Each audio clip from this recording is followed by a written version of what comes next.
The sun is rising this morning on the first official day of summer. As we've been reporting, though, some parts of the country already could see triple-digit temperatures today or in the days ahead. So, perfect time to hit the beach or the pool. And our Nancy Chen is already at the beach with a checklist of summer safety tips. Hey Nancy.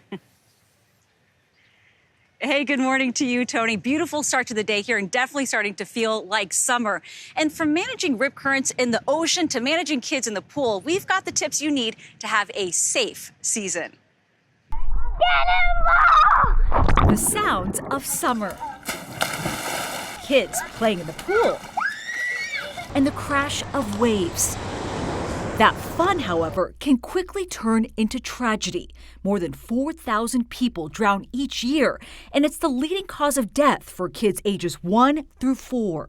But there are ways to lower the risk. Joining me now is Jack Forsman, the head lifeguard at Seabright Ocean Rescue in New Jersey. And Jack, what's the first thing we should do when we get to the beach? Yeah, of course. So the first thing you can do is always introduce yourself to the lifeguards. Ask them a few questions like what's the marine life on the day, where are the rip current locations, and what are the tides of the day. Also, set up a meetup point, such as a lifeguard stand, in case you get separated or disoriented. Before we get in the water, what else should we keep in mind? Well, always making sure that lifeguard stand is staffed. Not all shoreline is created equal. Where should we really jump in the water? In the swim areas by the lifeguard stand. So our swim areas are designated by these flags right here, and you want to stay in that swim area. And watch for warning flags, which can mean different things on different beaches. Right now we have green flag flying today, so that means there's a low hazard, not no hazard in the water. All right, so green means go, and we should go in the water then? Yes. Still, even on the best of days, rip currents pose a serious danger.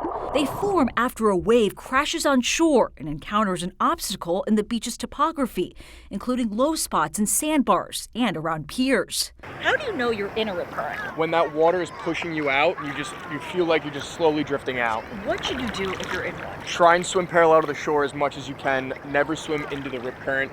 Try and swim on a diagonal angle. When you're out of that rip current, you can tell when you're not being pulled out. Most importantly, stay calm. If you're just flailing and you're hyperventilating, you're gonna lose your breath and get heavier. So it's always good to just put your arms straight up in the air and ask for help that way.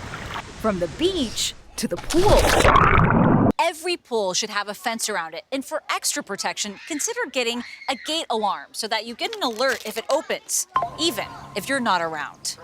If anyone isn't a strong swimmer, make sure they have on a life vest. To ensure that it's the perfect size, look at the weight they're designed for. To help me demonstrate, I have a helper here, Lillian. And when you're putting this vest on, you want to make sure it's a comfortable fit. Lillian, how does it feel? Great. All right, great. You want to jump in? The Red Cross recommends swimmers know basic skills, including how to tread water for at least 1 minute, swim 25 yards without stopping, and get out of the pool without using stairs or a ladder. If you're having a pool party, make sure you have a designated water watcher to keep an eye on the kids. Laura, you got this one? Got it. All right. Pool toys can be plenty of fun, but limit it to just a few, or else you can't spot any swimmers that may have gone under. And with kiddie pools like this, make sure you don't leave them unattended. Just a couple of inches of water could be deadly for little ones. So make sure you dump it all out when you're done. The tips you need to have a fun and safe time this summer. And special thanks to the Bingham family for their hospitality there. And of course, do not forget your sunscreen. Dermatologists recommend using one that has an SPF of 30 or higher. I've got mine here. Using about a teaspoon worth per area of your body. And of course, reapplying after sweating or jumping in the water, which is what I'm going to go do right now, Tony. All right, we're jealous, Nancy. Thank you very much. Appreciate it.